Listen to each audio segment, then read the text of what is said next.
আল্লাহ কেন আমাদের এই কষ্টকর দুনিয়া সৃষ্টি করেছেন? তিনি তো সব জানেন, আগে থেকেই জানতেন এই দুনিয়া কঠিন আর অধিকাংশ মানুষ জাহান্নামে যাবে, অধিকাংশ তাকে বিশ্বাস করবে না, অধিকাংশ পাপ করবে। তা জেনেও আল্লাহ কেন বানাইলেন? অনেকে চিন্তার স্বাধীনতার কথা বলেন যে আল্লাহ স্বাধীনতা দিয়ে পাঠাইছেন, তাই পাপ করলে দোষ মানুষেরই। কিন্তু আল্লাহ তো এটাও জানতেন যে স্বাধীন হলেও অধিকাংশ মানুষ পাপই করবে। তাহলে কি বলা যায় আল্লাহ জাহান্নামে যাওয়ার জন্যই আমাদের বানাইছেন? এটা কি জুলুম না? ভাই আহমদ মুসা, এই প্রশ্নটি আপনার মতো আরো হয়তো অনেকের। আমরা এই প্রশ্ন উত্তরে অনেক দীর্ঘ আলোচনা করতে পারলে ভালো হতো, কিন্তু আমাদের হাতে সে সময় নেই। আমি খুব সংক্ষিপ্তভাবে বলার চেষ্টা করি। প্রথমত, আল্লাহ সংক্রান্ত যত প্রশ্ন আছে আমাদের, এই বেশিরভাগ প্রশ্নের গোড়ায় একটা বড় ধরনের গলদ আছে। সে গলদটা হলো, আমরা আল্লাহকে আমাদের মতো ধরে নিয়ে প্রশ্ন করি।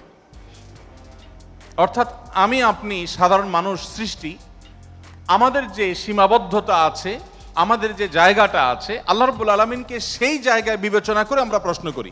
এটা হলো প্রশ্নের গোড়ায় গলদ।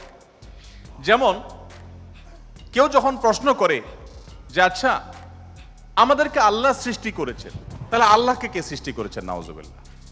এরকম প্রশ্ন অনেকে করেন। এই প্রশ্নটার অন্তঃসার শূন্য এবং গোড়ায় গলদ।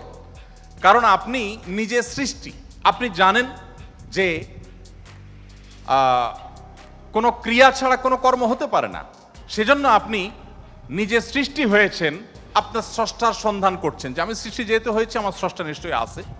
ভালো কথা। এখন আল্লাহকেও আপনি আপনার মতো করে ভাবছেন যে তাহলে তারও স্রষ্টা দরকার। তারও যদি স্রষ্টা থাকে তাহলে তিনি স্রষ্টা হলেন কিভাবে? আল্লাহর যদি আবার স্রষ্টা বিবেচনা করা যায়, চিন্তা করা যায়, কল্পনা করা যায়, তাহলে তিনি স্রষ্টা হলেন কোত্থেকে? তাহলে তিনিও তো আমার মতো সৃষ্টি হয়ে গেলেন, যে তারও আরেকজন যদি স্রষ্টা থাকে। আল্লাহর কোনো স্রষ্টা থাকবে না, তিনি নিজেই স্বয়ং সম্পূর্ণ। এটা তো অবশ্যম্ভাবী, কারণ সৃষ্টি জগতের আমরা সবাই যখন সৃষ্টি, তাই সকল সৃষ্টির তো স্রষ্টা দরকার। তো স্রষ্টার যদি আবার মনে করেন যে তার আবার সৃষ্টিকর্তাকে, তাহলে সেক্ষেত্রে তিনি স্রষ্টা হলেন কই? তাকে তো আপনি আপনার মতো করে ভাবছেন। তো এইরকম গোড়ায় কিছু গলদ থাকে। এই প্রশ্ন উত্তরে আমি বলি, কোরআনে কারিমে আল্লাহ তাআলা বলেছেন, লা ইউসআলু আম্মা ইয়াফআল ওয়া হুম ইউসআলুন।